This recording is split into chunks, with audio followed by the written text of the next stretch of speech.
Oh, really? Well, your phone is mistaken. Probably. Yeah. My phone's So lying. anyhow, so I just disposed of the remains, and hopefully everything will be okay. Nobody's knocked on my door yet, so hopefully I covered all my tracks, and it should be okay. Just let us know when we go live, Dorian. Oh, yeah, I'm sorry, man. I kind of accidentally slipped on the button. I was reaching for Oh my shit! Oh shit! Did they hear that? Oh, it was a joke. It was a joke. Everybody, forget about it. Laugh, laugh, joke. It's not like the FBI watches what we do. Fuck. If that was the case, I think we'd all be in jail by now. That'd be one bored FBI agent. It would. And I just realized when I talk, it actually shows my given name and not the name that I originally put on my account. Okay, screw you too, Google Plus. You didn't know that? That's always been that way. I normally don't actually watch the video via streaming. I normally have the call over that. And I had thought I had changed my account of the information on my Google Plus for this to Loki, but apparently I didn't. I thought you knew you were doxing yourself every time you went live on somebody's stream. Oh, there's so many crystals in Washington you wouldn't know, so it's no big deal. Yeah, I know. I'm just kidding. I like doxing myself apparently. Yeah. But on that topic of doxing, the one thing is your last name. If somebody finds out your first and last name, that's really how they can find out information on you. So just for those of you out there who want to remain anonymous,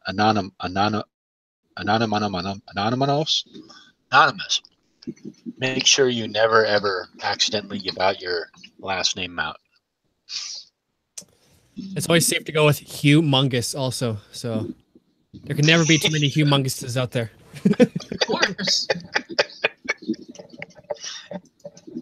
And it works with so many surnames like Prick, and Jerk, Humongous Jerk, Humongous Prick. My name is Hugh. My name is Hugh. Hugh Package. That's been around for ages. But I remember when that video came out where the lady's like, "Who are you? What's your name? Who are you? What's your name? What's your name? What's your name?" She's like berating this guy. He's trying to walk down the corridor. She's sticking a camera and a mic in his face. He's all Hugh. He's all Hugh what? Hugh what? Hugh what? He's all humongous. Oh, I've been sexually harassed. It's an action. I watched the video, and at the same time, I thought it was hilarious as fuck. That lady is a psycho. She was, and I don't see it as sexual harassment. I see it as, you know what, you're annoying the fuck out of me, so I'm just gonna do this shit. I mean, that is something I would have fucking done. I'm that person that if they would have asked, I would have probably done something similar, probably a bit more vulgar. Yeah, I mean, this guy is walking. Apparently, he got out of court or something like that. He's walking down a hallway, and the lady's running after him with sticking a camera in his face and a mic in his face. Like, who are you? What's your name? I mean, if somebody did that to me walking down a hallway or something, I'd probably punch them. Like, get the fuck out of my face. I mean, if it was a woman, I probably wouldn't punch her. That is so sexist of you, man. Treat women with equality. Punch him in the face back. Yeah, if I punch you, you better be punching my ass back, damn it. Hey, fuck that. They'll be punching back. The thing is hell, I say if you're gonna be an asshole to everybody. And babies. Back in my crazy days, there was this really huge lesbian. I think she was probably about, probably not that tall. She was probably like 5'11", almost maybe 6 feet, maybe 6'1". But she was huge. I mean, she was really built. I mean, she also had big arms and everything. And I'm not going to say her name, but she was the type that would kick your ass. Like if you did something and you pissed her off, she would kick your ass. And she was a girl, and everybody knew that you don't mess with her. So girls can kick ass. So don't think they can't. I think we should have a fight right now. You two should fight. I'll be the referee. Okay, third party, and we'll stream it. I don't want to fight. I don't want to fight Hellbound. He's my friend. I don't punch my friends in the face normally. But we can make a special Patreon thing for it too. You gotta donate $10 to watch you guys fight it out. So. Yeah, but Loki will toss her rabbits at me. I'll throw my cat at you. My cat will do all the work. She's got one of those Monty Python rabbits that just like attack at command on people's throats. Wipe out entire armies in less than a minute. It is nothing but the bunny. It's not going to do anything. Look this, and it rips out your throat. Oh God! Look at the bones. That was one of the best Monty Python scenes. You've seen Monty Python, right, Dorian? How young do you think I am, man? I don't oh don't my know. Goodness. I don't know if they even have Monty Python up in Canada. I know you guys have been living in the dark ages, so. Did he just give like almost a stereotypical sounding Canadian for a minute? I've seen Monty Python, eh? I know who they are, eh? You're the knights that go, nah. We're the knights that go, eh? Oh, we're the knights that go, nee. Wait, oh, you're the knights that go, nay. A, because you're Canadian. Ours are the knights that go, nee. You got the off-brand version. Monty Python's hilarious.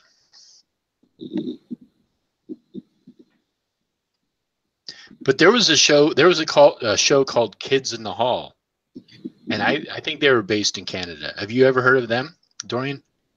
I've never heard of them, unfortunately. So really, well, never heard of Kids in the Hall. I've heard of Buffy. I've heard of that kind of stuff, but. Mm-hmm. Well, you should do a Google search in YouTube one of these days, and type in "Kids in the Hall." They're really funny, and they're from Canada. I don't know. My favorite show growing up was always the good old Fresh Prince of Bel-Air.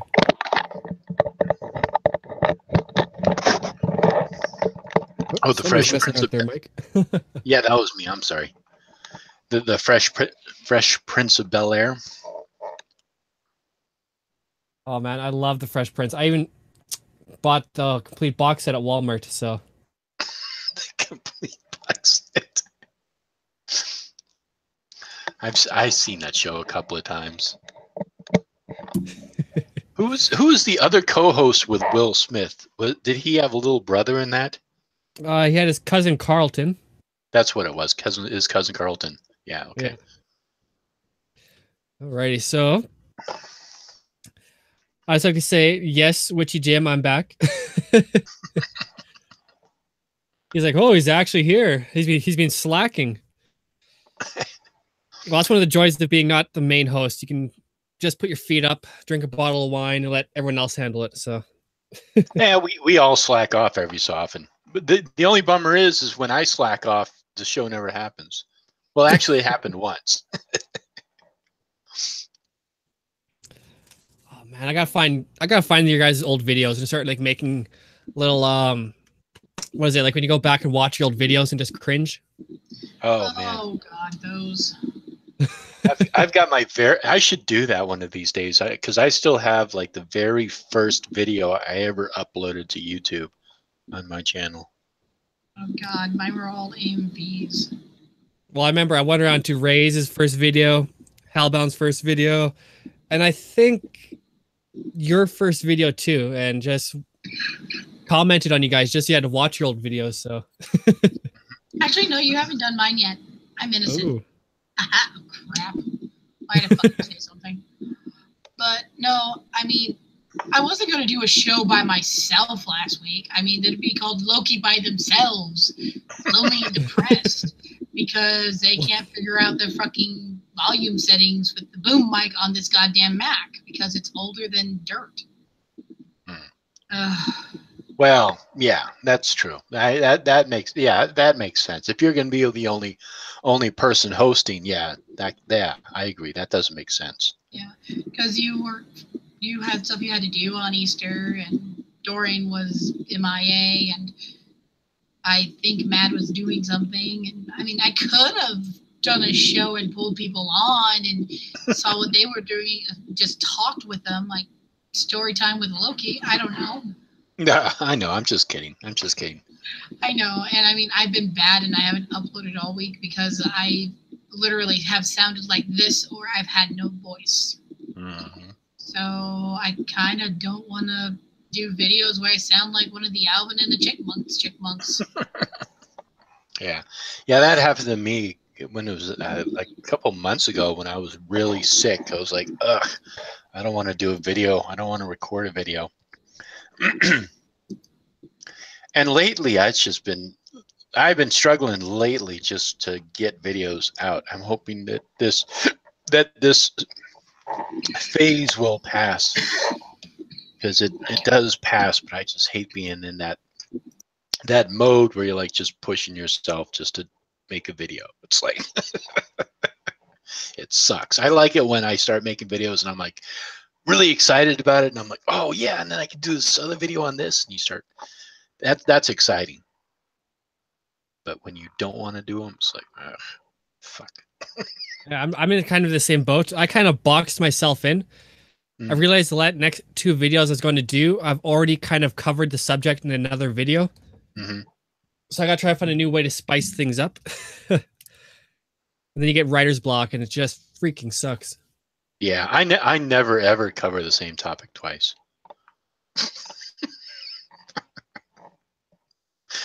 All my videos are pretty much all the same, just different angles of it.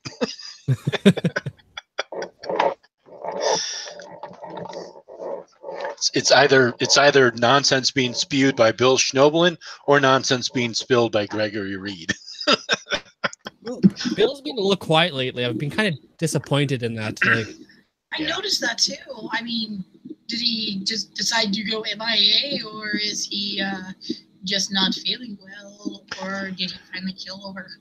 No. He's to the best of my knowledge, he's still alive and kicking. But no, he makes videos every so often. It's just that it's just nothing I want to respond to. Like if he's talking about, Passover and the Hebrewites and blah blah blah, all this other whatever stuff, I don't care. The only time that I care is when he starts making up bullshit about, something that's disparaging to pagans, or making up some nonsense about, that evil spirits can come through electricity and attack us. Yeah. Yeah, unfortunately, my wizarding power is not that high yet, so. Yes. You're still a fleshling. Yep. But he made a video that I actually downloaded that I might respond to, but I have to stop like finding videos that I'm going to respond to, because I have a list of videos that need to be responded to that I haven't done yet. So it's like I need to focus on those and keep on finding videos to respond to. You find a lot of videos that you're like, I have to do this, and then all of a sudden 4 more pop up and you're like, oh god, forget everything, I need these. Yeah, right, exactly. And so it just turns into like one day I'm sitting there staring at a screen going, okay, I have to make a video on something. Should I do it this one or this one or this one or this one? And, you just have to pick one and just do it. And like I'm sure you've heard about what happened with Zabora, right? And her channel? No, I've been a little out of the loop lately. Oh, okay. Well, Dorian doesn't know. All right. And so this is for people in the chat too. Zabora lost her channel. So Zabora's channel was Comedic Witchcraft. She created a new channel. It's the same name, Comedic Witchcraft, but she doesn't have the same number of subscribers. She's basically having to rebuild her channel. So, you know, go over there, check out her videos, and you know, give her some words of encouragement.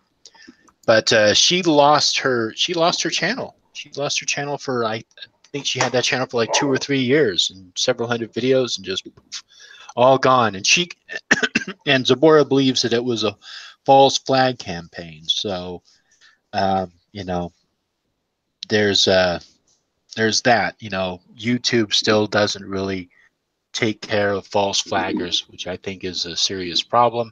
And they're not very transparent with their community guidelines and stuff like that. So I created the hashtag Free Zabora, and I was actually working on the video right before this, and that's going to come out on Monday.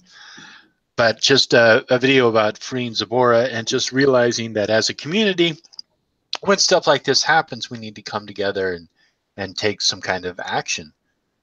Because if somebody's channel is unfairly taken down, you know, we should speak up and say something about it. So that's what this video campaign is about. And if you also want, sort of include in the video, like, you know, YouTube, you need to be more transparent with the process, or you need to have alternatives, or whatever suggestions you might have for YouTube. And I'm hoping that this catches on. And also, there is a Facebook group called the YouTube Union.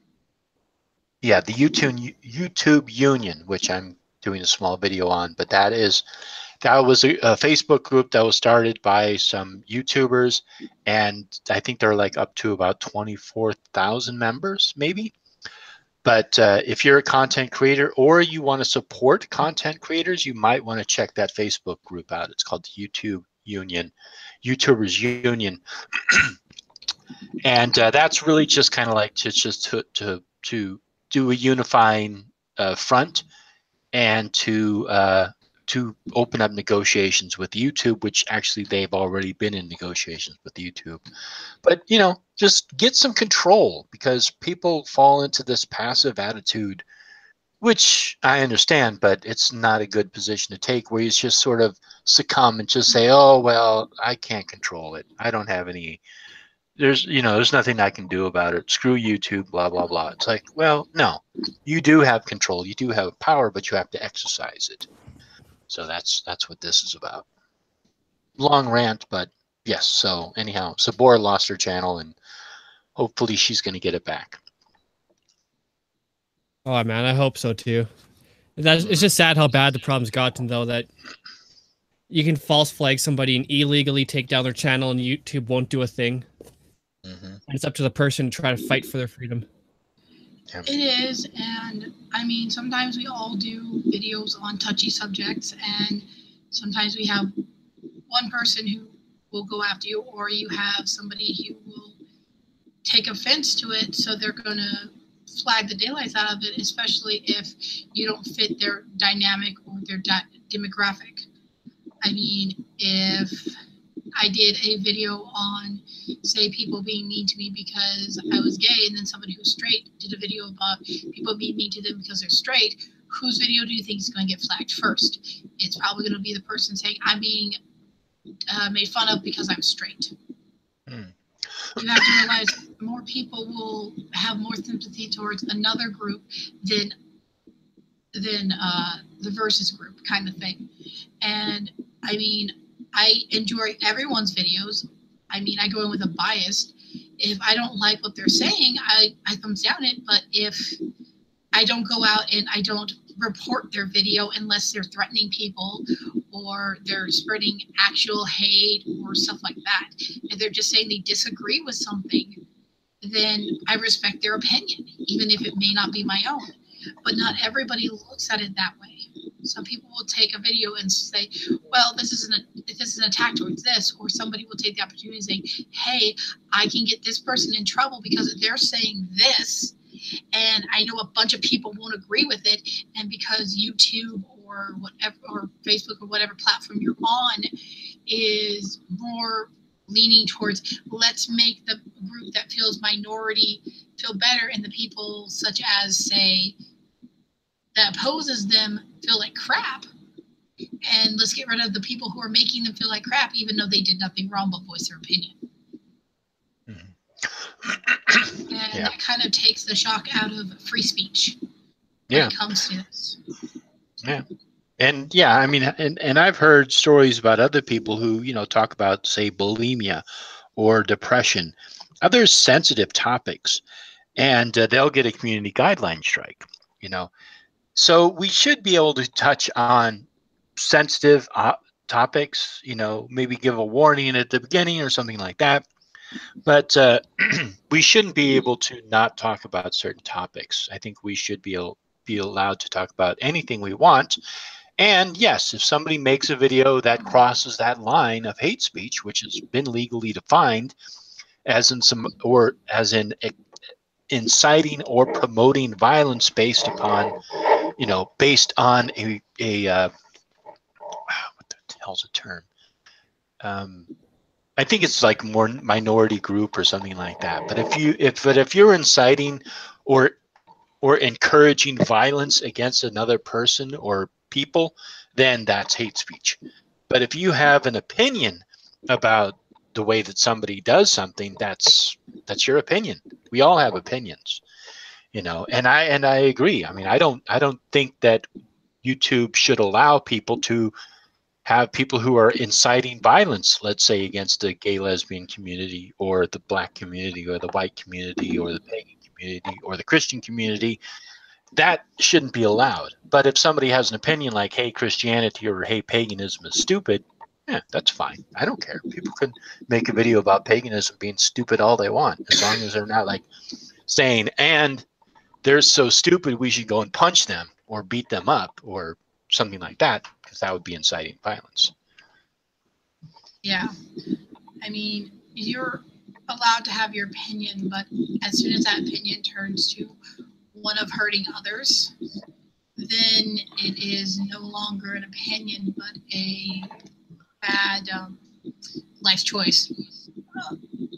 And trying to get others to do such a thing like saying, yeah, so-and-so needs to go this or that, that's where a lot of the problems are. And those are the videos that should be gone, like the ones that saying we should rise up and take them down, and as in like take down the gays or something like that. That's what I mean.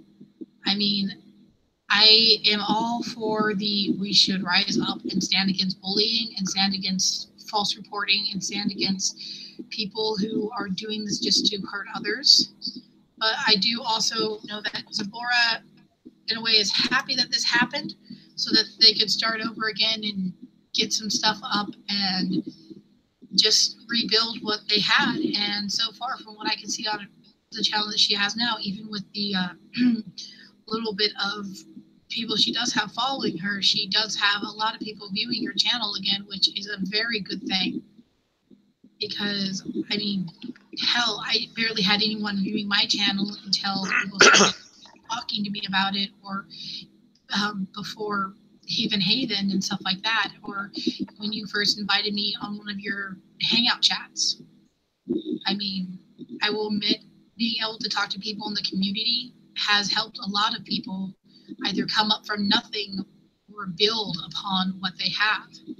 And I mean, some people are more prone to drama and all that kind of stuff, but then there's people who just lay back and try to do what they want to do. Because out of all the channels, I mean, I have an arts and crafts channel, and I do this with you guys on Sunday. It's totally different than what I do on my channel, unless I'm ranting about some idiot or responding to somebody's attack on me when they say something like a dickish move, or my reaction to some of the crap that goes on in this world.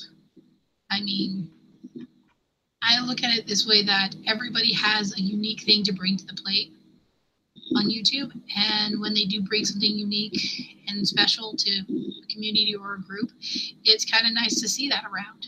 And I mean, that's why I enjoy watching yours and Dorian's videos. I enjoy watching Zabora's. I enjoy watching Jim's when he posts some. I enjoy watching Lady Ambrosia's. I enjoy watching everyone's. And for crying out loud, I watch Planet Dolan on a regular basis just to hear what stories Moat has submitted, because they read a lot of his stories.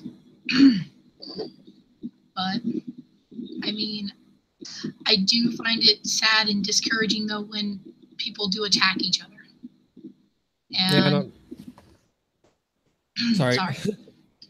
No, Well, I was just gonna say it's sad that on YouTube anyway, a lot of drama channels and attack channels are the most popular ones because they're quick. People like to put other people down, and it gets good views. So yeah, and I mean, look at half the crap going on with the Jake Pauls and the Logan, those idiots.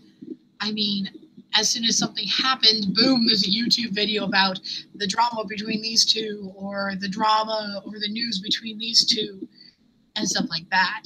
And sometimes when we do lose something, it is better to build up from the ground again. It's always good to try again, you know, just keep trying, and maybe eventually everything will calm down and go back to how it was before all the crazy hit, you know? yeah. And that's all we can ever hope for. So how about we get off these happy topics and listen to crazy people speak really bad advice for people. All right. Well, the first one I have queued up is scientists create DMT machine to talk with fallen angels, 2017. Oh dear Lord. Sounds legit. Must be legit. Sounds like somebody's watching science fiction. All right, so let me just get into my little sound thing here. I'll need you guys to tell me how you think of the volume. I need to raise it or lower it. So there you go. Sounds good. Sounds awesome.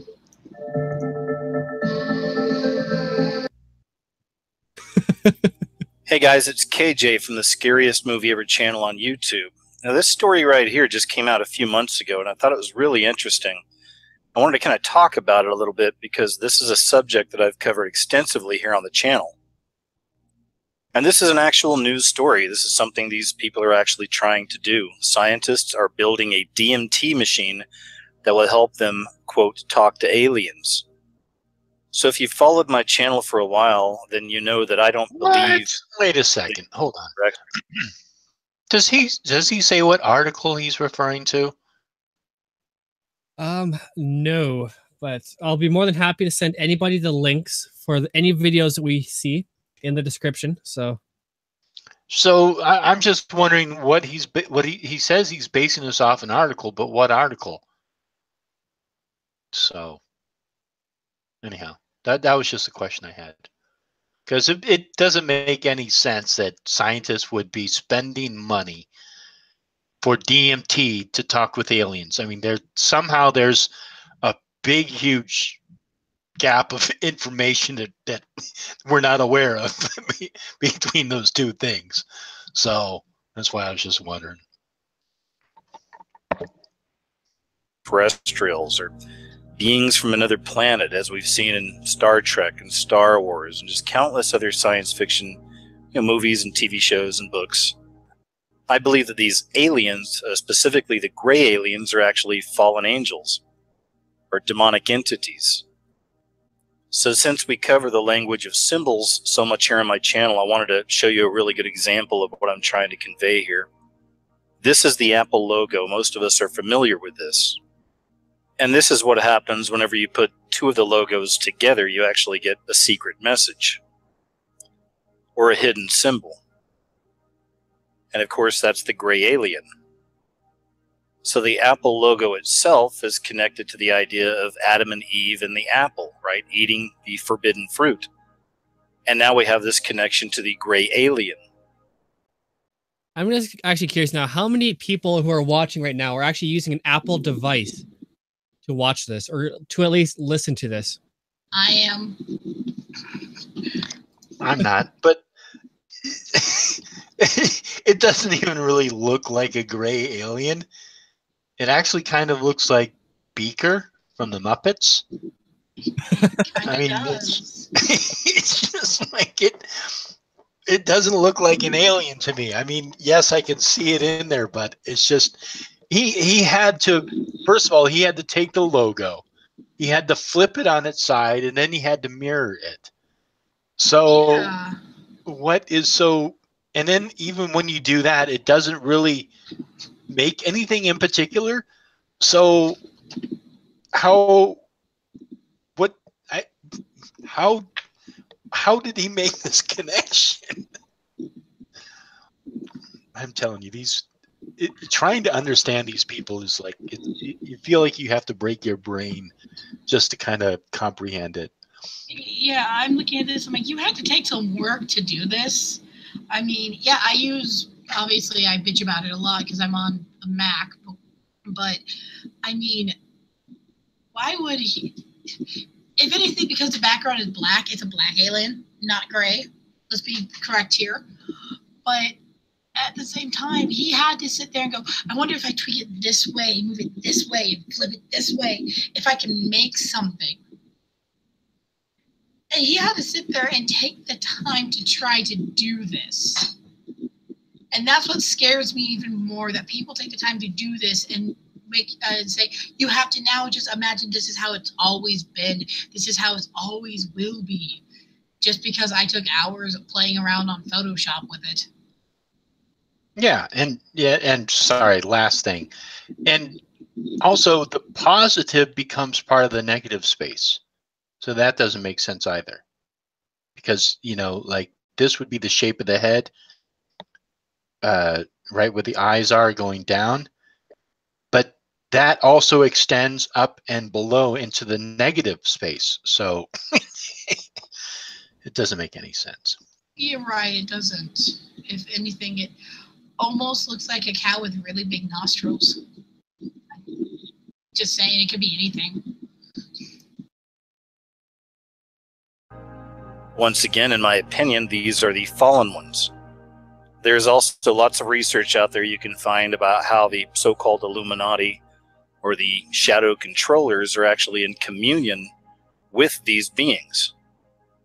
And they gain insight, technology, through rituals and contacting these fallen angels.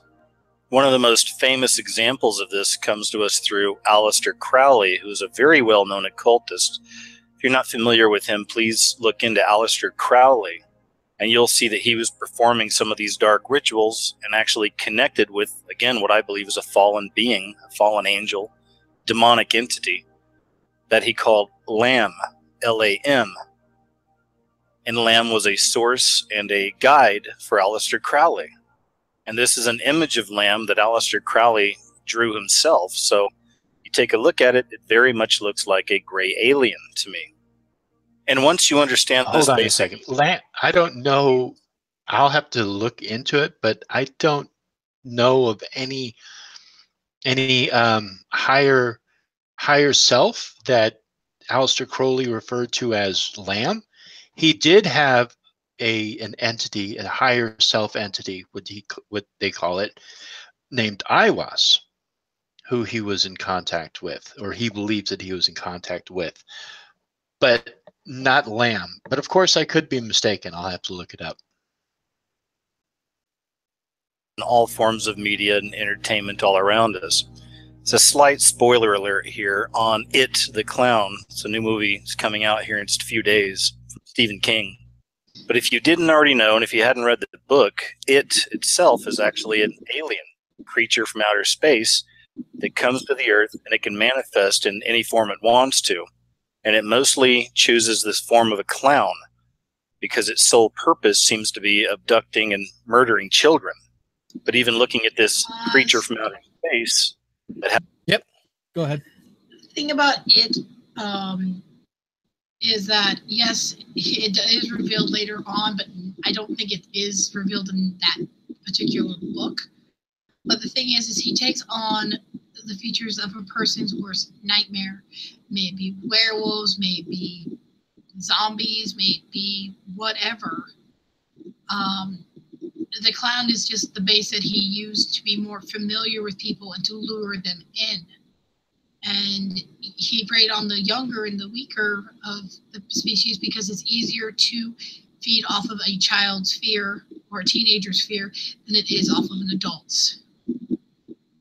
And it's all pure fiction. Well, it's all pure fantasy, and I'm pretty sure this guy's going to say it's reality. And I think I remember hearing this. I think there was a video on it, but I've heard the story of it referred to as, puberty and sexuality, because it's once you're over the age of, once you're no longer a virgin, somehow it can't affect you.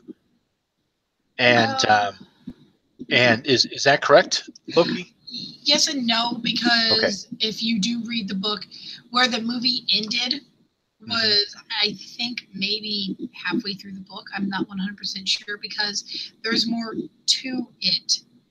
As in, he comes back and torments them more when they're adults, because they had interaction with them. So in the long run is, he doesn't die. He is an entity that feeds off of fear, loathing, and the fact that even as adults, they worried about him coming back. Hence why he came back. Can he kill adults? Yes. Oh, okay. Anyone who believes the lore in him, or who has that kind of fear, or who he pushes himself, because if you watch the original made-for-TV version of it, the miniseries, you'll see when they're adults, when he's in the library, and it's only that one adult that sees him as he's doing that. Tim Curry does that famous ha-ha laugh on the staircase. He just chose a form that was more familiar to be seen in at first, because at that point, clowns weren't considered scary until kind of after it, as far as I was told by at least my mom. Okay, all right. Well, hold on before you get too far ahead. Right. Okay, that's all right. So so that's probably mistaken. I'm probably mistaken about that then. So some people have different theories. It depends. Okay. Has a nefarious purpose. You see the bulbous head again, much like Lamb or one of the gray aliens. Or in my estimation, another fallen angel, another demon, which interestingly comes in the form of a clown. Another reason I find this story so interesting is because throughout the last few years, I see the way that the mainstream media is really trying to prepare us for this idea of actually meeting the aliens, of real alien contact. They also drop a lot of stories insinuating that we are aliens ourselves. I believe it'll be a great delusion. You rarely hear any mainstream sources connect aliens or extraterrestrials with demonic entities or fallen angels. But all of this goes back to the interbreeding between the angels and man from the Bible. So they're slowly setting a narrative. I believe this will be a great delusion. Once again, we'll be told that these are our alien brothers or our alien ancestors. This story just came out a few years ago. Is this picture a seed sent to Earth by aliens? Scientists discover mysterious organism. Even more interesting, this whole theory is called panspermia, and this is being pushed by a winner of a Nobel Peace Prize concerning DNA. His name is Sir Francis Crick. So they have these mainstream legitimate sources, once again, that are pushing these ideas. Here's another one of those stories. This came out a few years ago as well. We are star people, scientific proof that we were created by aliens. So myself and many other people have covered the idea of the film Prometheus and what they were really talking about, which once again is the fallen angels mixing their DNA with human beings. So even in this story right here, which is a mainstream science story, you scroll down a little bit and this is the picture you have. And here's another story. Once again, all of this is social engineering and predictive programming. Pacific Islanders appear to be carrying the DNA of an unknown human species. This from October of last year. And here's another story from last year in March. Our ancestors may have mated more than once with mysterious ancient humans. Gee, you think? Once again, we are back in the days of Noah, as it was in the days of Noah. And of course, here's another story. This is from March of this year, 2017. Shock claim human DNA was designed by aliens, say scientists. So now you're beginning to see the bigger picture, right? You're seeing these connections. They're putting these stories out in the mainstream. They've been peppering these in for a few years now, more and more. And here's another one. This one is most interesting to me because of where it comes from. But this is going to draw that connection between the so-called Illuminati or the hidden secret society controllers, the shadow controllers, and this whole alien, fallen angel demonic agenda. And this is from 2013. ET genetic code may be found in... Can you pause it for a second? Yeah, go ahead. So how does any of this have anything to do with the quote-unquote Illuminati or shadow government? They're all covering it up, man. The secret's getting out. I mean, I'd love to spend the time looking up each and every one of these articles, but I'm just thinking that this headline is just to really catch people's attention. And then when you go through it, it's kind of like they're not really saying that it's actually alien DNA. And, I think that this is just the title's supposed to catch your eye and make you at least read the first couple of lines. And I think that they're just hooking you in. I don't think any scientist would legitimately say in a sentence that human DNA has alien DNA, because that would, first of all, make no sense whatsoever.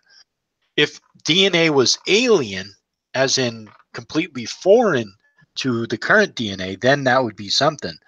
But if it's already in there, it's already part of, it's no longer alien DNA. You know what I'm saying? So all DNA that we have comes from this planet. It's like one great thought experiment that I've done before is each one of us listening to this video right now are alive, and we can trace our ancestry back, all the way back to the very first, hominid that walked upright in Africa or wherever. And you can even go back farther than that. So we're all related somehow. So nothing is alien. It's all part of what's been here and is here right now. So I've done a video on my channel, and this one guy is trying to claim that one group of humans were this sub creature that was created by extraterrestrials for the purpose of taking over the world. And they try to pull the same bogus stuff. They looked at the headlines, they maybe skimmed it, took a little bit here and there, and then just disregarded like 99% of the rest of the stuff. Right. You're right. Yeah, exactly. Yeah. Then you come across crazy people who believe that either, aliens mated with the Egyptians, or, somehow they gave us knowledge, like the Prometheus concept, that somehow aliens brought technology to human beings, and maybe even a certain specific race of being, because those are the superior ones. And I mean, that's all bullshit. There's no evidence for that. I think the strongest evidence and the strongest theory that we have right now is that we all evolved from primordial ooze and several billions of years of evolution, and that's where we are now. So every single one of us is related. Even fish, animals, birds, pretty much anything that has a heart pumping blood through it. Well, we're 50% banana, so. Hey, you're 50% bananas. That's just rude. That's just rude. Kazakhstan scientists. 2 scientists in Kazakhstan believe humans may have an extraterrestrial stamp embedded into our genetic code. It's a mathematical message that would not be explained by Darwin's theory of biological evolution. The scientists are suggesting that an advanced alien civilization seeded our planet eons ago with an ET seed. So why this is so interesting, you may not know much about Kazakhstan. If you're not familiar with it, let's take a look at something here real quick. If you've been with my channel a while, you'll know that I reference this quite a bit. This is from the vigilantcitizen.com, a highly recommended website if you're into this kind of occult knowledge and whatnot. Wonderful work here. But it turns out that Astana in Kazakhstan is actually an Illuminati capital. Again, please check all this out for yourself. Check out some of the... I thought Hollywood was the Illuminati capital. imagery there, it's absolutely unbelievable. It looks like some weird futuristic city with tons of Illuminati and satanic symbolism all throughout. So again, So, of course, they'll find that narrative. Yep. How the hell is this an Illuminati city? First of all, the Illuminati, the actual Illuminati that existed in Bavaria back in 1800s, it lasted for about 30 years and then got wiped out by the Bavarian government and all of its papers burned. They were against the Jesuits at the time. They were in search of knowledge because the church pretty much controlled controlled education back then. And there were a lot of topics, many occult books, many subjects that were not talked about. They were not taught, and they just were not talked about. And these were the things that led, to us discovering that the world is round and not flat. All of these various things. And so the Illuminati was for that, and that's what this organization was called. But they didn't have anything about a pyramid. There's absolutely no evidence left in the one hall that the Illuminati supposedly had met at in Bavaria, in a particular university, I believe. There's no pyramid symbol. So I don't know how the pyramid got all mixed up with the Illuminati, but the Illuminati, first of all, doesn't exist anymore. And the pyramid, I don't know how the hell it got associated with the Illuminati.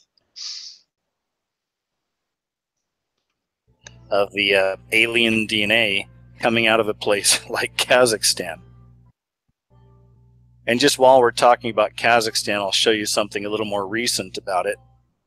So the article that the Vigilant Citizen put up about this being an Illuminati capital was from 2009. And now we find this story from June 2017, just a few months ago, why Kazakhstan capital Astana could become the world's next hot travel destination. So once again, very interesting, right? Just another example of how they're mainstreaming this kind of occult knowledge, this stuff that at one time was so hidden, and now it's just becoming right out there in the mainstream. The Illuminati capital becoming a hot travel destination. And here's another really interesting story that falls right in line with this narrative. The FBI admits visits of beings from other dimensions and declassified FBI documents. Which brings us back to the subject of the video. Scientists are building a DMT machine that will help them, quote, talk to aliens. So back to the connection between DMT, these fallen angels, and these so-called aliens. But all you really need to do if you're interested in this is just look up different people's accounts of their DMT experiences. And inevitably, almost every single one of them match up in one way or another. Constantly they're seeing similar things. So this right here is a really interesting testimony I found about a DMT trip. Can you pause it for a second? Yep. Yeah, but every drug, and DMT, even though it's a chemical that your brain naturally produces, I think there are drugs you can take that somehow enhance DMT, or it's made DMT. I could be mistaken about that, but it's a euphoric feeling, a euphoric drug that your brain naturally produces. But any drug that you introduce into your body is going to have similar effects for each person who takes the drug. So for example, LSD, there are effects from LSD that most people will share. It's a very common feeling. Most people feel the same thing when they get drunk. Most people feel the same thing when they get high. Most people feel the same thing after they drink coffee or whatever. So the only thing it means is that it's having a physiological effect upon each person the same way as it does the other people. So of course there's going to be similarities. That's too simple, man. You got to think more outside the box here. No, I need a smaller box.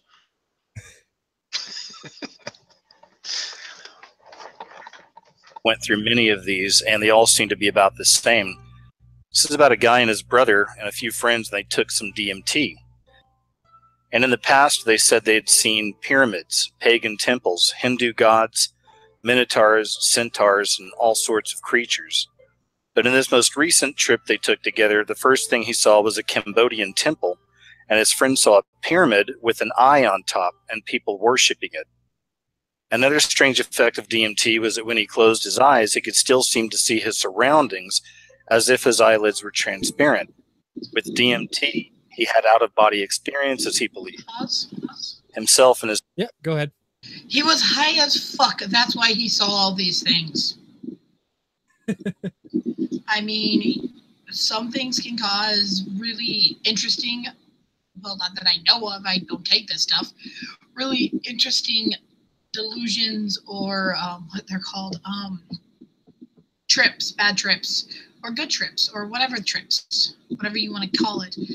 But the simple answer to this is they were tripping balls and seeing things that they wanted to somewhat see subconsciously in the back of their minds. I mean, if you're already kind of one of those people that fear conspiracies, you're going to see something probably related to that. Because obviously, it's weird shit that goes on. I mean, if you probably saw pretty shiny colors, or they could be lying and blowing smoke up everyone's ass. There is that too. But of course, he's focusing on these people are 100% true and 100% telling the truth. So there's that theory too. His friends saw or heard things that they didn't know about until they looked them up later. So they were actually learning things on their DMT trip. For example, before this guy got into Hinduism, which he's currently into now, something said in his head, sounding like a voice, "I am God." And he found out later that this is a phrase that Hindus say. His friend saw the Hindu deity Ganesh and didn't know what it was, but described it perfectly. So after seeing and hearing these things on his DMT trip and then researching it later, it actually got him into worshiping idols, such as Vishnu, and studying the Mahabharata. He thought it was cool, and he felt that all paths led to God anyway. If it weren't for his brother getting smacked by God literally by a golden hand while using DMT, he would have continued doing so. It did help him understand a little bit about the New World Order. Yep, go ahead. So I really hate this when Christians say this, when they say that all paths lead to God. That's not what people say. What they say is all paths lead to your own. It leads to, the same source, the same destination, whatever that might be.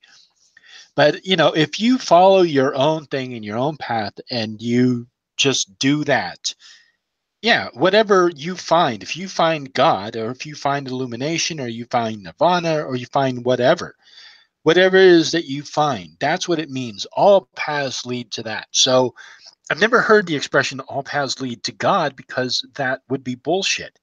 What about Buddhists? Buddhists don't believe in a God, and so that's not what it is. It comes from the expression of all paths lead, all paths lead to your own truth, or whatever it is. But it doesn't it's not all paths lead to God, because that would be that would be incredibly narrow. Like their belief in a so-called golden age. He saw parallels to the Bible, like fallen angels and Nephilim. There's even evidence of historic high-tech battles in India on his DMT trips, like radiation and sand fused into glass, as if there were nuclear explosions many, many years ago there. Even in Greek mythology, there are stories of giants and of gods mating with humans. So after he studied all things Illuminati, New Age teachings, the New World Order, sorcery, UFOs, and all this other stuff, he finally came to the conclusion that he was contacting fallen angels, and that he felt this in his DMT trips. He felt that drug DMT was giving him demonic spirits and full access to them, and he was allowing them to have full access to his mind. And it appeared that the enemy can manipulate the mind of a DMT user any way he pleases. So moving on from those experiences, and I think those are very interesting, there is a book called DMT, the Spirit Molecule by Rick Strassman. It's been out there for some time now. What's interesting is that he calls it the spirit molecule.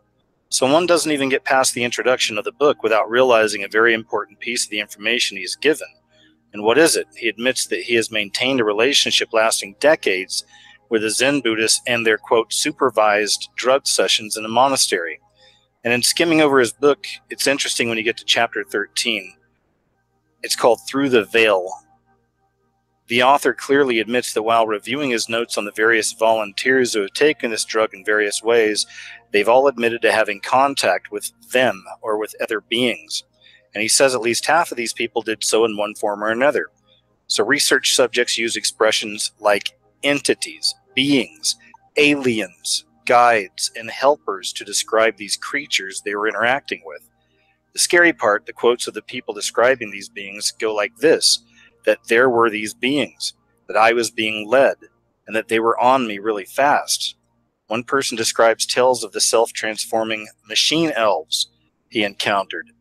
Another participant says, I saw such strange... If the government's actually using DMT to talk to aliens, then I might have to go get myself a government job, because if they're going to waste my money, I might as well get a little benefit out of it. So...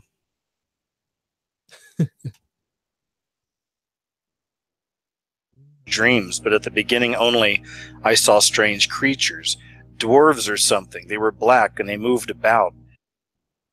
I was in a big place and they were hurting me. They were not human. They were horrible. I was living in a world of weird orange people. And it was really strange. There were a lot of elves. They were prankish. They were ornery. They were cruel.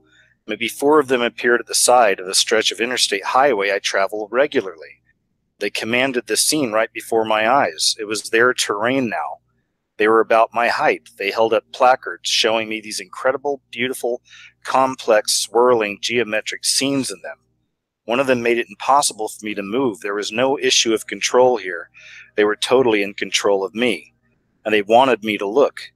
I heard giggling. They kept giggling. These elves or creatures were laughing or talking at high-speed volume, and I couldn't understand. At first, it was a mandala-like series of visuals. Then an insect-like being thing got right into my face, hovering over me as the drug was going in. This thing sucked me out of my head and into outer space, and it was clearly outer space. It was a black sky with millions of stars. But there was a sinister backdrop, some kind of an alien-type insect, not quite pleasant. It wasn't like we're going to get you. It really felt more like I was being possessed. During the experience, there's a sense of someone or something else that's taking control of you. You're really not quite sure what's happening in there. It's got its own thing, its own flavor, its own visuals. And there were these reptilian beings, too. They were all around me, all these creatures. So I will leave you with that. As I said, as I was researching this, there are tons of accounts of DMT experiences you can look into for yourself. I mean, it'd take like hours to get into all the ones I was seeing out there. But what you'll find time and time again is very common experiences. These don't sound like heavenly angels. Many of these experiences are not very pleasant. So how does this have anything to do with NASA building or the government building a DMT machine?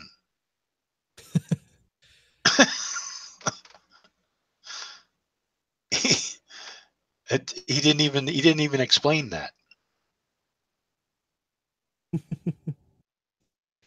I don't know, like, you know how those conspiracy guys are, man. Like, they claim that this is some kind of occult knowledge, and then just throw a whole bunch of other random stuff in there. So, yeah, and I mean, yeah, it's a DMT experience. What do you expect? I mean, to be fair, it goes back as far as you want in probably shamanic practice. You know, you take this drug, you go through this ritual. Maybe it's an initiation into adulthood ceremony, or maybe it's a special occasion for something, like a loved one passing or something. And you take this drug and you're told what is going to happen, what kind of an experience you're going to have. So you take the drug and you experience the same things that you were told you were going to experience, and you're going to talk with this deity, and this deity is going to give you a message or whatever, and you come back from that, you know, come back from it metaphorically, obviously. You come down from that back in, you know, the drug leaves your body, but you still have that memory of the experience and what you encountered.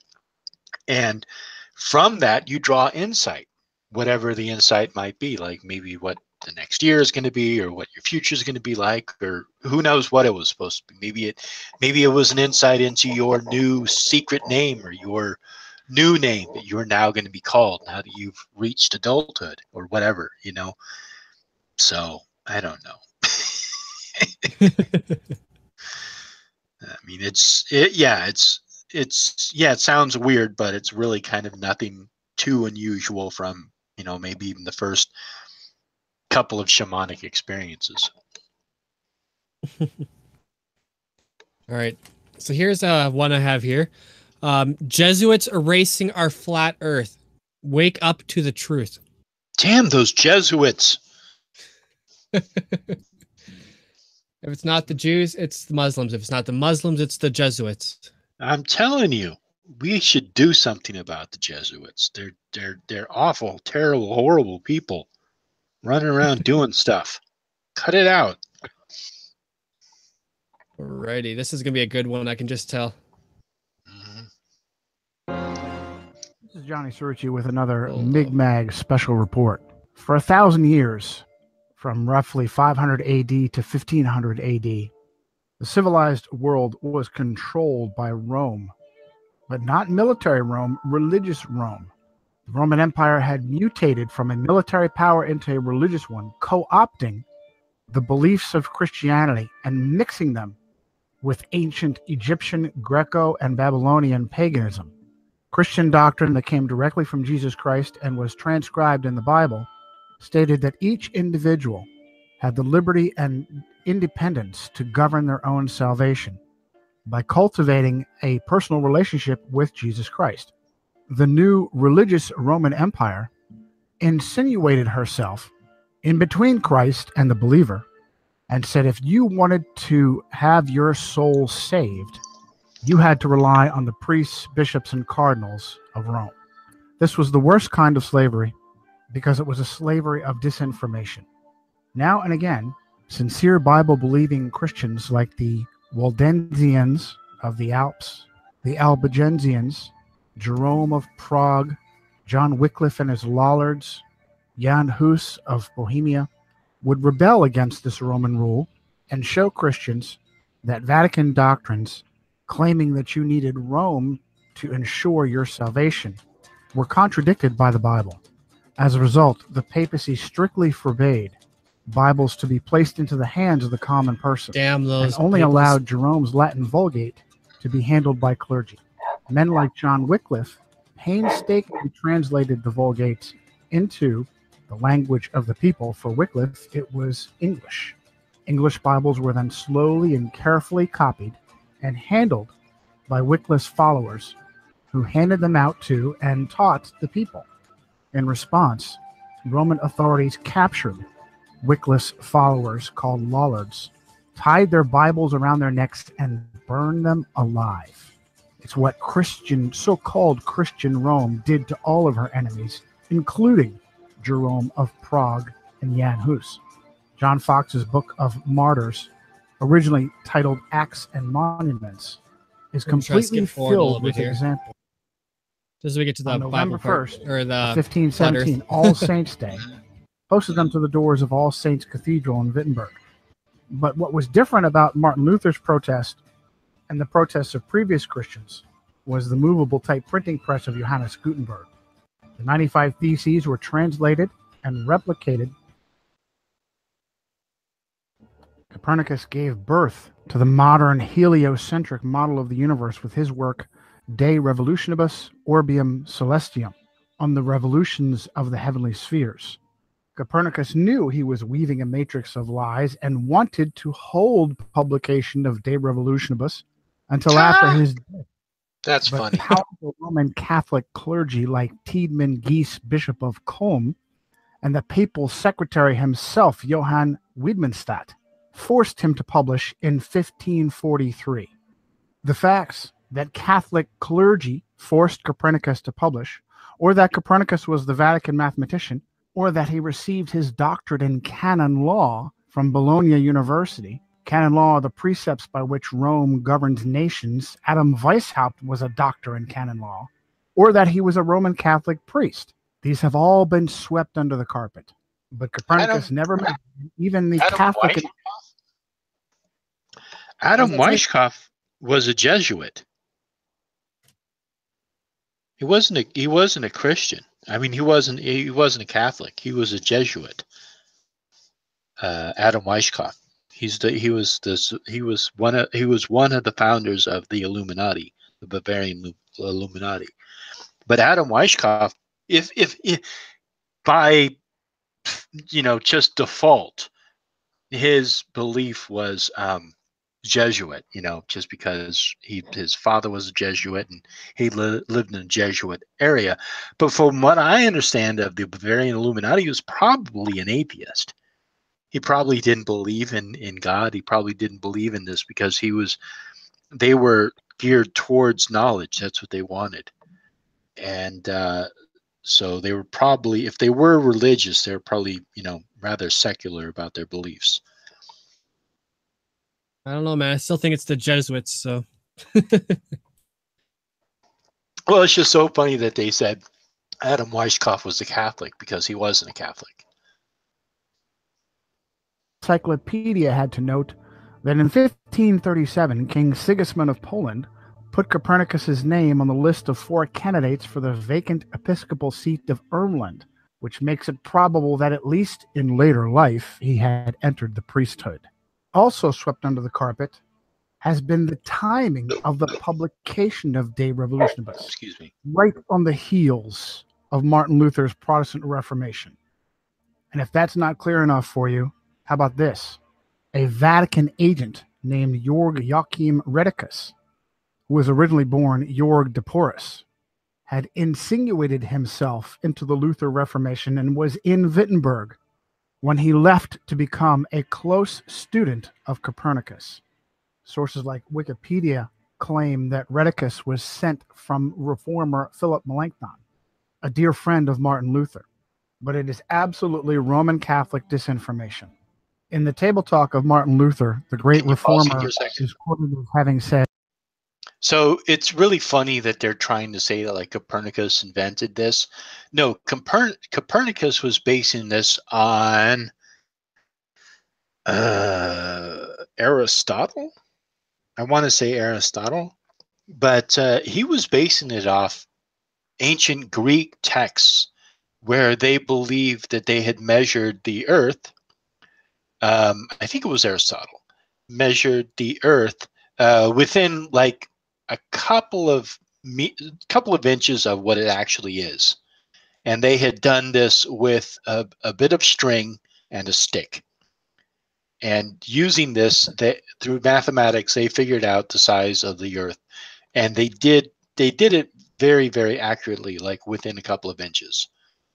And so that's what Copernicus was basing his heliocentric model on, was that concept. Because up until that point, or after that point, and then going up to the point of Copernicus, we were a geocentric model of the universe, which also our astrology is based on. Our astrology is based upon a geocentric model of the earth, of our universe. Oh, cool. Learning something new every day. There is talk of a new astrologer who wants to prove that the earth moves and goes round instead of the sky, the sun, the moon, just as if somebody were moving in a carriage or a ship might hold that he was sitting still and at rest while the earth and the trees walked and moved. But that is how things are nowadays. When a man wishes to be clever, he must needs invent something special, and the way he does it must needs be the best.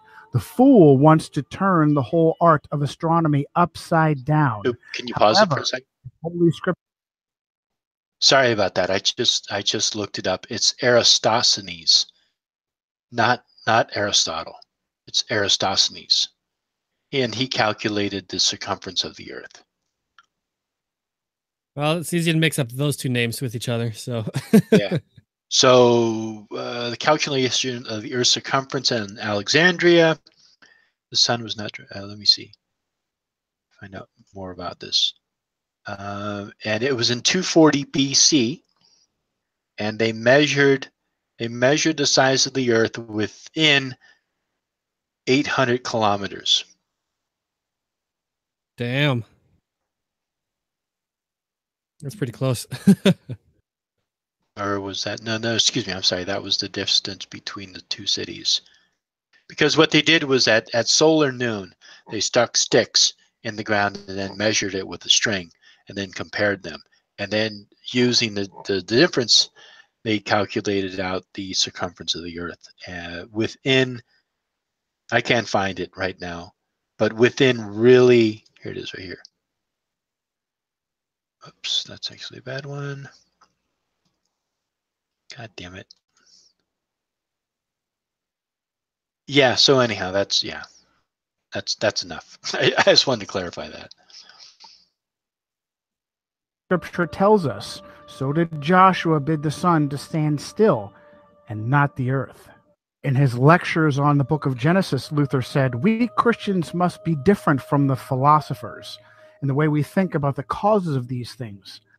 And if some are beyond our comprehension, like those before us concerning the waters above the heavens, we must believe them and admit our lack of knowledge rather than either wickedly deny them or presumptuously interpret them in conformity with our own understanding.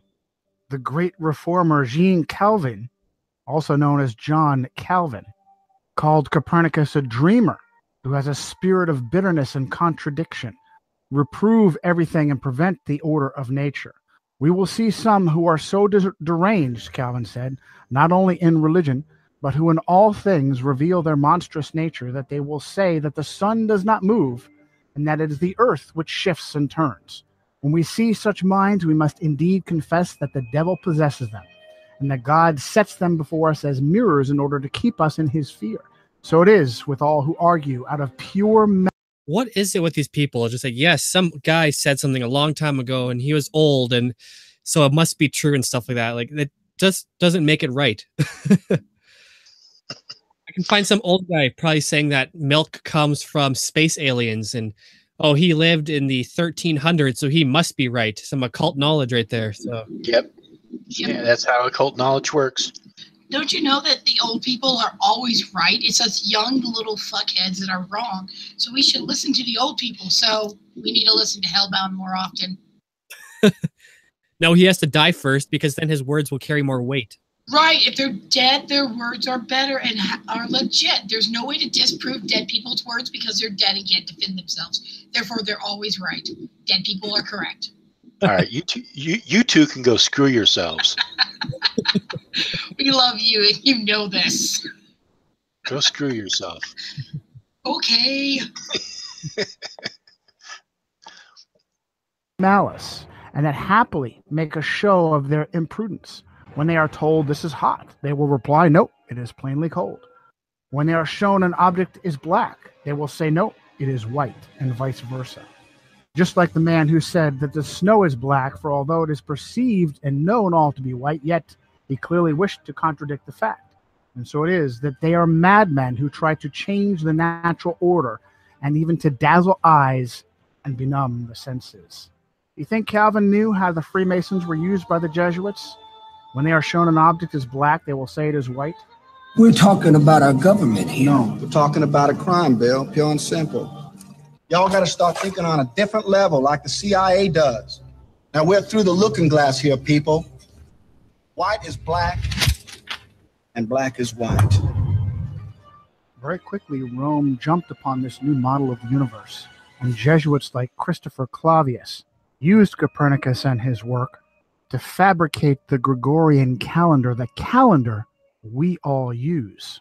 Rightly did the prophet Daniel say in chapter 7, verse 23, that during his vision, a being standing near him said, "The fourth beast shall be a fourth kingdom on the earth, which shall be different from all other kingdoms, and shall devour the whole earth, trample it, and break it into pieces. The 10 horns are 10 kings who shall rise from this kingdom, and another shall rise after them. He shall be different from the first ones, and shall subdue 3 kings. He shall speak pompous words against the Most High, shall persecute the saints of the Most High, and intend to change times and laws.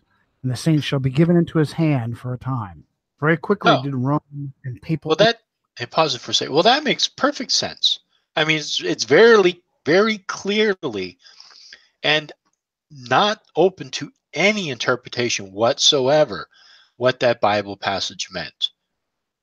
I mean, I'm convinced. I don't know about you two. Yeah, I'm going to convert. So I totally had it wrong. I think I need to go to church. Yeah. Crap, that requires pants, doesn't it? Screw it. I'll still be a Jesuit. Fuck it. I'll be a heathen.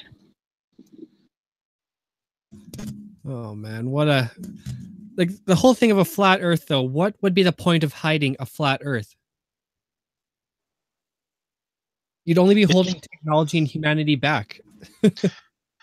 Yeah, I mean, from what I've gathered of the whole concept of the flat earth, because in the Bible it describes what the earth is, and it's built upon a firmament and the water and all this stuff. And so they believe that by going against biblical, and this goes all the way back to the time of Copernicus and Galileo, literally, the model of the world is based, the biblical model of the earth matches the flat earth concept.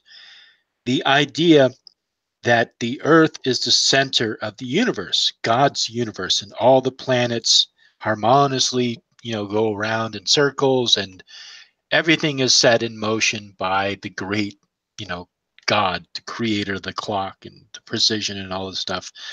But if you introduce the concept of the heliocentric model of the universe, then suddenly the sun becomes the center of the universe, no longer man. It goes against the biblical doctrine. It goes against the concept of, there being a prime mover and the architect of the universe. And so that's what it all stems from. So that's why they want to hide the fact that the earth is actually flat and not round. That sounds crazy. Yeah. Agents like the Jesuits began to push this new cosmology. She took over astronomy and either pushed out or killed off anyone who contradicted the idea that the Earth was a globe spinning in space and revolving around the sun. Even those that met her halfway didn't keep her happy, and she dealt with them as well. Teague Ottenson Brahe, whose nickname was Tycho, accepted the idea that the Earth was a globe spinning in space, but still believed that his own observations and data proved that the Earth was the center of the solar system and not the sun. This is known as geocentrism. Tycho wanted to follow in the steps of Martin Luther and studied at the University of Wittenberg, but was forced out by the plague. Brahe's life appeared to be frequently in danger, and in 1566 he lost a large portion of his nose in a duel. He was 20 years old at the time. He later died under mysterious circumstances at the very young age of 54. One of those who claimed it was simply an illness. Hold it. He lived to be 54? Yep. Wow, he lived a long life. I love how they say he died of mysterious circumstances. You died of anything back then. Nobody died of old age. Everybody died of mysterious circumstances. You got in a fight with somebody and they stabbed you. I mean, ruffians mugged you and killed you. You talked against the constable and guards murdered you. I mean, it's like any number of things. Or, you get a slight infection in your leg and there's no antiseptic, there's no nothing, and the infection spreads and they have to saw your leg off and you bleed to death. I mean, or, your teeth just kind of rotted away and you got infected and you died that way. I mean, there was like millions and millions of ways to die back then, and the farther back you go back, the more weird you died. So anyhow, I just thought that was funny. I think my favorite death in history, though, Had be it was a king of Europe, and he kicked his helmet, broke his toe. His toe got infected, and he died from infection. Yeah. He kicked a metal helmet, and it got an infection. It's just like, holy crap! You could, But like, he kicked his helmet going into battle, right? So he died in the act of war. Yeah, exactly. Yeah, I mean, so many people just died of some very simple things that we have cures for today, you know. Flus, people died of flu, people died of the common cold, dental, you know, cuts that turn into infections and people bleed to death. I mean, all kinds of stuff, you know. Anesthetic was basically biting down a piece of wood while the doctor sawed your limb off. well, you're forgetting the good swig of rum there too. So Yeah, right. All that does is make your blood thinner. So you bleed to death faster. Infection contracted during a banquet in Prague was his understudy Johannes Kepler. Kepler was a German astronomer and supposedly a Lutheran, yet he had an intimate relationship with Jesuits. In 1597, Archduke Franz Ferdinand II of Austria banished all Protestants, good Roman Catholic that he was, and Kepler fled to Hungary. But the Jesuits intervened and convinced Ferdinand to allow him to return. Kepler grew up with a Jesuit uncle under the same roof of their house in Wilderstadt. Uncle Sidaldus was a Jesuit astrologer who also kept a wife. Upon the unexpected death of Tycho Brahe, Holy Roman Emperor Rudolf II immediately promoted Kepler to replace him as imperial mathematician, and Kepler very quickly went to work, rewriting all of Brahe's observations to be interpreted as heliocentric and not geocentric. In a paper titled Kepler's Relation to the Jesuits, Dr. Jörg Schuppner at the University of Leipzig noted that it is well known that the order of the Jesuits was the most important and the most active Catholic order in the field of science during the 17th and 18th centuries. One field of particularly intensive, successful study carried out by the Jesuits was astronomy. Many of their names are associated with the important discoveries in the history of astronomy, such as the discovery and mapping of moon craters. It is nearly impossible to list all the names of those who made serious contributions as astronomers or mathematicians. One aspect of the considerable role the Jesuits played in the history of astronomy was their support of Johannes Kepler. Some of them stood in extensive correspondence with Kepler. Now, it was obvious to protesters like Luther and Calvin that something fishy was going on in Rome, and the papacy needed plausible deniability while she rewrote our reality. That propaganda was presented by Italian astronomer and mathematician Galileo Galilei, and it's absolutely... If this is true, then all those Jesuits really have too much time on their hands. So you could just imagine that all they're doing is going out throughout history and being like, you know what? Let's do as much as we can, as slow as we can, to prove that the Earth is not flat for some reason. Yeah. And Galileo, like, you know, had a really, well, actually he had an easy time convincing the Pope at the time that the Earth was actually a heliocentric model, not a geocentric. But he interpreted the text, you know, he basically kind of made a faux pas and tried to sort of tell the church how to interpret the Bible, and so they refused and then locked him, put him under house arrest. But up until that point, the Pope at the time was like, well, you know, it is up to us to interpret the Word of God, and so they were actually pretty open to it. So, but anyhow, he was put on house arrest, and that was the end of that story, you know, until he died and he published his final book on the heliocentric model of the universe. But no, he was not accepted. It wasn't easily accepted that the model of our universe was a heliocentric one.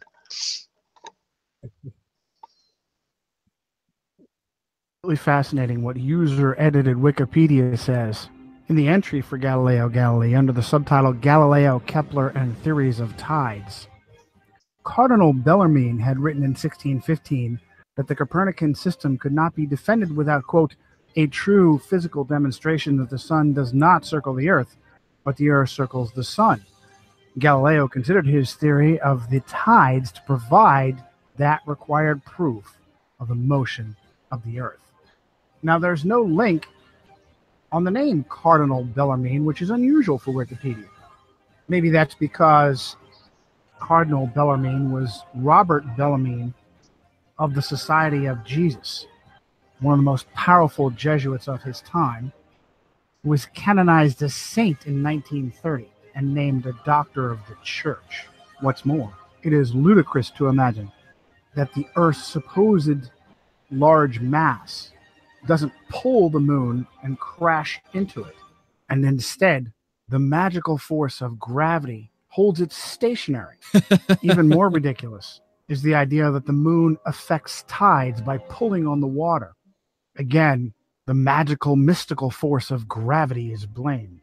South African author Thomas Winship wrote in 1899 his book, So is he making an argument right now that gravity is not real? I don't know what he's. I'm not that familiar with the whole story of Galileo, but I don't believe that his argument was the tides. I think that's that. I don't believe that was part of his argument. Part of his argument, and it's not the entirety of it. Again, I'm not that familiar with it, but was the example of the planets going around the Earth. So in one model of it, which is the geocentric model, the planets sort of make this corkscrew movement around the Earth. And these corkscrews is what we call retrograde, when the planet and sky either looks like it's stopping or actually going backwards. And so this was observed for each one of the planets, especially when they invented the telescope and they could see, they could see Saturn and they could see Jupiter and they could see all the planets really close up. And, they discovered that they're round. But if you moved the planets to having the sun the center of the universe, and then you move the planets around, they go in a circle. Just like the other planets that they were observing, where the moons were going around the planets. And so from this, they determined that the Earth wasn't at the center of the universe and that it was round because they had already measured the circumference of it back in Greco times. And I'm sure they did all kinds of other experiments about, winter solstice and the summer solstice, when shadows appeared in what city. And there's also triangulation that you can do. You can observe the same star from a different position and measure it against the horizon. I mean, there's all kinds of different ways they could do these experiments. So I don't think that, tides on the moon or the moon having an effect on the tides was his argument. Dietetic cosmogony. If the moon lifted up the water, it is evident that near the land the water would be drawn away and low instead of high tide caused. Again, the velocity and path of the moon are uniform, and it follows that if she exerted any influence on the Earth, that influence could only be a uniform influence. But the tides are not uniform. And Winship uses examples from South Africa. At Port Natal, the rise and fall is about 6 feet, while at Beira, about 600 miles up the coast, the rise and fall is 26 feet. This effectually settles the matter that the moon has no influence on the tides. But Protestant reformers were on to Rome. She knew she needed a smokescreen, and she provided it. Suddenly, history was rewritten, and rather than pushing with her own agents, like Copernicus, Kepler, Galileo, and others, to rewrite our cosmology, suddenly, the papacy was a defender of the flat earth. Well, just look what they did to poor Galileo. let's do. Supposedly, Galileo was tried for heresy at the hands of that evil flat earther, Jesuit Robert Bellarmine. He bravely stood by his guns and humiliated the church with a heliocentric spinning ball earth. What happened to Galileo Galilei? Well, for the last few years of his life, he was put under house arrest. Have you read anything about the Inquisition? Do you know what the Inquisition did to people when it truly considered them an enemy? Things like rotating their arms backwards until they were pulled out of their sockets, inventing special instruments that could be jammed into a person's body to rip open their bowels, putting them in a special sarcophagus filled with spikes that would jam into them to the bone. Did you ever hear of Edgar Allan Poe? Are you familiar with his short story, The Pit and the Pendulum? About a swinging razor. Can you pause it for a second? Forward. Yep. So I don't know how many of you have had the chance to go to the Museum of Witchcraft and Magic in Cornwall, England. But if you ever have the chance, I highly suggest going to it. It's in shit, what the hell is the name of that place? Cornwall. Boscastle in Cornwall. But they have on display some of these methods of torture that they used on heretics and people who they believed were witches. And it is horrific when you see them like up close. Ugh, they look so medieval, so painful. But yeah, they really had some horrible things. They had like this. Just some of the stuff that they used on people was just absolutely unimaginable pain that those people must have been in, and just horrible. I just thought I'd throw that out there. So if anybody ever has a chance to go to Boscastle, Cornwall, definitely check out the Museum of Witchcraft and Magic. And get grossed out. Well, I mean, they have other displays. I mean, they have a lot of stuff going way back to, Cornish folklore of various witches' bottles and various stuff that they found. And they also have a lot of Gerald Gardner stuff and Aleister Crowley stuff, MacGregor Mathers, Alexander Sanders, Cecil Williamson, just all kind of witch paraphernalia going way back. And then Cornwall obviously was this very strong place for a lot of folklore magic, or what they called cunning men back then. So it's just a very old display museum. Good to know. Yeah. Across the victim, and would take hours to slowly saw that victim in half. Did you know it was based upon the Inquisition? A little known secret is that the Jesuits now own astronomy. When their missionaries went across the world, across our flat earth, the first thing they did was insinuate themselves in royal courts to become the official astronomer of that kingdom. China is a great example. One of the first Jesuits in China was Matteo Ricci. Ricci and his successors, like Adam Schall and Ferdinand Verbiest, were all the royal court astronomers, and eventually fabricated the calendar for the Chinese emperor. Today, the Jesuits even have their own observatory. Right, so he's saying the Jesuits created the Chinese calendar?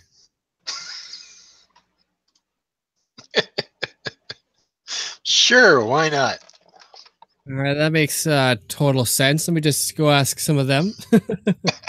I mean, the Chinese calendar goes, I don't know how old it is, but it's completely different from ours. It's actually a lunar calendar, and whereas ours is a solar calendar, and we have a hard time syncing it up with the lunar cycle, because that's why we have leap years, and then we also have weirdly spaced months. I mean, it just doesn't. You can do it after 5 years or 30 years, the cycle of the the sun and the moon sync up again. But yeah, their calendar's lunar based. Both in Italy and in America. They use their puppets in American government to steal Apache holy ground on Mount Graham in Arizona. Are they reaching out extraterrestrially or interdimensionally? They appear to have answered our question with the latest piece of technology on Mount Graham, the Large Binocular Telescope Near-Infrared Utility with Camera and Integral Field Unit for Extragalactic Research, also known as Lucifer. And it's not surprising given the success the Jesuits have had in rewriting our reality. Now, we're supposed to believe that Rome was against the spinning ball. Wait a second. What the hell was Lucifer? Their new infrared high distance telescope thing.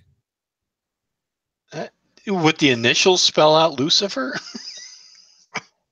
I didn't catch that. Sorry, would you mind backing up? Yeah. The utility with camera and Integral Field Unit for Extragalactic Research, also known as Lucifer. And it's not. So that big boy right there is apparently Lucifer. Okay, so but yeah, the initials did spell out Lucifer, but I don't think that that's what they actually call it. I think I'm just trying to figure out what the hell is bullshit that this guy's throwing in here. I'm thinking that's probably it. Not surprising given the success the Jesuits have had in rewriting our reality.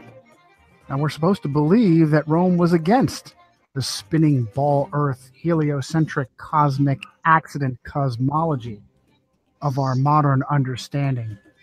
Yet at every step of the way, Jesuits or Jesuit agents were there to bolster our false reality, hiding whenever possible behind convenient Jews. And for more on that, see our special report, It's the Jews.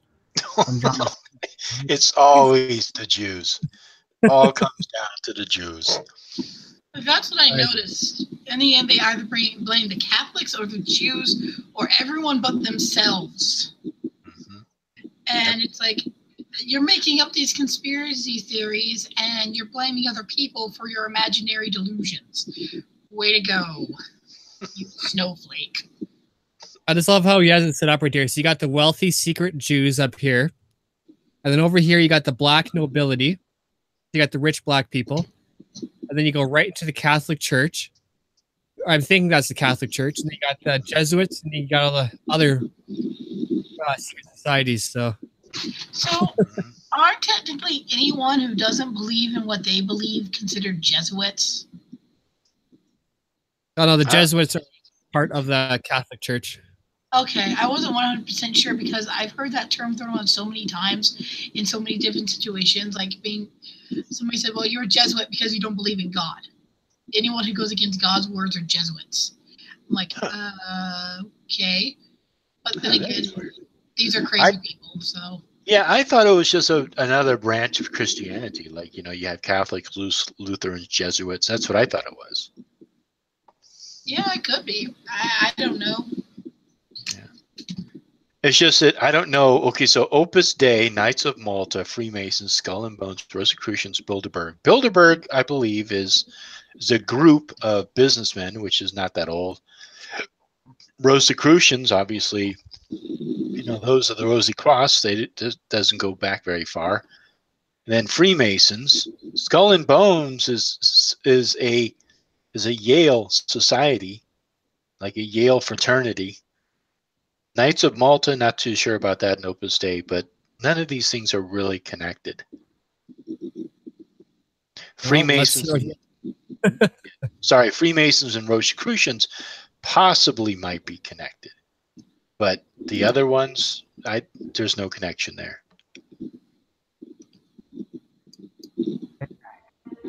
Needing to contrive an origin for our accidental existence that contradicts the Bible. Jesuit-trained Belgian priest Georges Lemaitre is the father of the so-called Big Bang Theory. The idea that first there was nothing and then it exploded. He was a close co-worker of just such a Jewish puppet, Albert Einstein. Einstein bolstered the Jesuit cosmology with his convoluted theory of relativity. The problem was that observations of both scientists and laymen weren't matching what so-called astronomers were telling us. And so Einstein fabricated the theory of relativity to claim that your reality was relative to the time-space continuum. It is purposefully almost... I just love how he's talking down to him. It's just like, he is wrong. I am right. Yeah, and I don't think I mean, I don't. I'm not a physicist. I don't know everything about Einstein's theory of relativity, but I thought it was the concept of how time and space were one. So if you warped space, you're actually warping time. So that it's like one was connected to the other one. That's what I thought relativity was. Yeah. You know, like a planet when it goes around another object. Shit. See, I can't explain this. Anyhow, I don't know. I mean, so I don't think Einstein was talking about how everything is relative to your position. I don't think that was his concept. I think it was a little more detailed than that. And I also love how that Jesuit priest was a puppet. It was a Jewish puppet. Maybe the three of us were Jewish puppets. We just don't know it. We're so indoctrinated by the secret Jewish societies that we're doing their work without them having to tell us. Yep, it's all part of the. That's okay. It's all part of the great Zionist conspiracy. I was about to say, but I got no strings to hold me down. God, I don't know why, but being said that we're puppets made me think of Pinocchio. Mm-hmm. Oh, I thought you were talking about Ultron. Well, you got the line from Pinocchio, yeah. Oh, dear gods. We have been dealing with these kind of people for far too long, haven't we? Oh, yeah. Yep. What you really have to be nervous about is when they say something crazy and you're not shocked. Then you have to start worrying. Yeah, I've just been listening to this stuff and I'm just like, I'm trying to connect these strings and these theories that they are trying to connect together. And I don't know how they do. I'm just like, I mean, I know I'm not exactly the smartest person in the world, but even I know a few of these things are way too convoluted to actually be mixing. Mm-hmm. Yeah, well, they just force associations using just whatever possible means they can. So if somebody is in the relative same position, or excuse me, if they're on the same continent within a certain period of time, possibly somehow there was a relation there, and somehow information was passed on. So, I mean, they just use any possible association whatsoever to build these gaps or fill these gaps. Apparently. Mm-hmm. Almost impossible to understand. You're just supposed to trust science and astronomy. The Jesuits then jumped on with dinosaurs and Charles Darwin to claim the Earth is billions of years old. And wherever Darwin's theory of evolution had holes, Jesuits stepped up to fill the gap.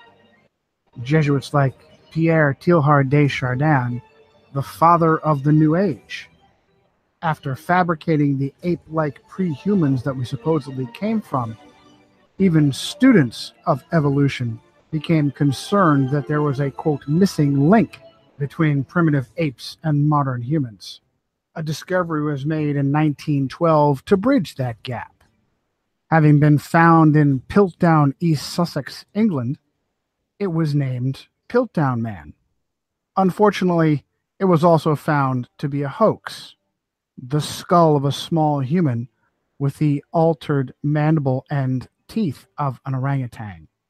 Sometime later, paleontologist Stephen Jay Gould uncovered the father of that hoax, a Jesuit priest named Pierre Teilhard de Chardin. There are many such examples in archaeology and paleontology, and yet no one asks, why would so-called scientists be fabricating evidence? The goal was to discredit the Bible, and it has been resoundingly successful. Without the spinning ball Earth, Darwinian dinosaur cosmic accident, the Bible is a science textbook.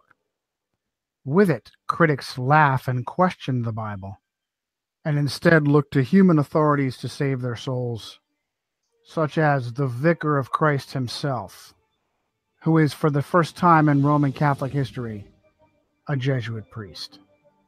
This has been Johnny Cerrucci for a Mi'kmaq special report. There it is. Well, what do you guys think about? I mean, the Piltdown man was, yes, it was determined to be a hoax. There's been all kinds of hoaxes in history for all kinds of various things, from art to, archaeology, and yeah, they do happen every so often. That's why it's really good that they have the scientific method and they have people who question people's findings and then double check them and research them and double date, carbon date, all of these things. So that, so when somebody introduces a hoax, it's found and exposed. But with that Piltdown man taken out of the equation, I believe, again, I could be mistaken, but I think they have found the missing link, but I could be mistaken.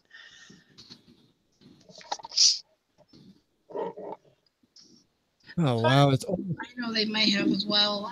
I don't remember. I stopped watching things on TV a long time ago.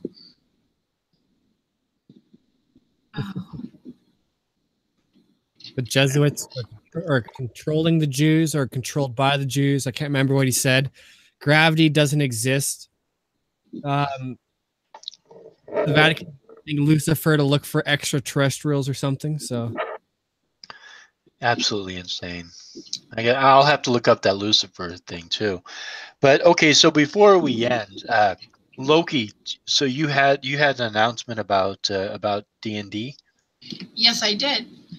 The people who are participating in it, may be actually on the live stream now or watching this later. I need them to email me their character sheets, and this is the deadline. If you do not give me the character sheets by this time, you'll not be in the game or the game will not happen. I need them by the 27th of April, because the 29th will be the actual game day. And I understand, Reyes, it's fine. But if you are somebody who is participating, has already told me you wanted to, please let me know. Email me at clr2005@hotmail.com as soon as you can. Dorian, is there any way you can put my email in the description of the video or something so they know that for D&D? Or hit me up on my Twitter, which is, I believe, linked on the thing anyways. So yeah, you could put it in the chat too. Oh, I don't know. Do you have access to the chat though? I do, and let me see if it will let me put that in there, because sometimes it won't let people put links, but saying it should, because I made both of you. Oh, I was thinking actually in the chat, in the public chat. I did. Oh, you did? Oh, okay, good. Okay, cool. Yeah, because we're gonna start on the 29th. And it'd be nice to have everyone's character sheets, and that's even you, Logan. I think, you haven't sent me yours yet. No, I sent you mine. You did? He was the first level. Oh yeah, never mind. Brain. Sorry, sick brain. That's okay. That's all right. I have that actually saved in my email files, so that's a good thing. Okay. Yeah, so basically we're starting on the 29th. If you want to join us, you're welcome to. If not, then we'll have to figure out some way to include you in the game afterwards. But But yeah, so if you want to join us for the first run on 29th, definitely get a character into Loki. And that includes you too, Dorian. Yes, Dorian. Yes, sir. We'll do so. do you have the character sheet? I believe I have the PDF And that includes you was too, sent, Dorian. So Oh, Yes, Dorian. why'd I yes, echo? sir. We'll do so. do you have the character sheet? Why am I I echoing? have the PDF version. So Ah, we'll do so. do you have the Oh, man, I'm hearing echoes now. I'm trying to put the email. Yeah, there we go. hold In on. the description right now is the email under Loki's tag. So just for this one video. Okay, cool. Is that echo gone? Yeah. Okay, good. Yeah. So okay, and then do you have do you know how to roll up a character and all that? I can just YouTube that part. So Okay. All right. Well, you can call me and I can help. Sheesh, I'm not doing anything after 12 o'clock in the afternoon, ever. I don't. If people need my help with anything as making their character sheet, email me. We can set up a time to talk, or we can talk back and forth in the email as well. So I'm willing to help people as much as they need help for, because, well, that's a DM's job. I'm supposed to help you guys so that maybe you live. In the game, at least. Yeah. Well, I'm looking forward to it. I think it's going to be a lot of fun. So am I. I think it'll be a lot of fun. I have at least 10 pages of writing of at least the beginning, and I have at least 2 encounters ready for you guys to go. So Cool. all of a sudden, a wild schnoblin appears. Yeah, right. Exactly. actually, they're gonna your enemies that attack you randomly are called the Schnoblin Knights. Oh no. Have to make a save versus bullshit or be stunned for 1 to 4 rounds. Actually, yes, that is going to be a thing. I actually thought about that because you are his worst enemy, my Logan. Oh no. Oh no, I shouldn't have said anything. Well, actually, no, I have it in there as you are his worst enemy because doesn't he have you blocked on a bunch of shit? I don't know. I don't think he really. I think he's so used to it by now of having people expose his bullshit. I mean, I don't think he has me blocked on anything. I could be wrong. True, but you do disprove a lot of his bullshit more than I've seen on here. So, or the one he hates the most. Yep. Well, I'm looking forward to it. I think it'll be fun. It should be fun. Yep. All right, so I'm gonna call it a night. Alrighty. Oh. All right. You guys have anything last before I automatically click stop broadcast and interrupt you mid-sentence? No, I'm good. I'm good. Have a good night, everyone. Night all. Take care. Good night.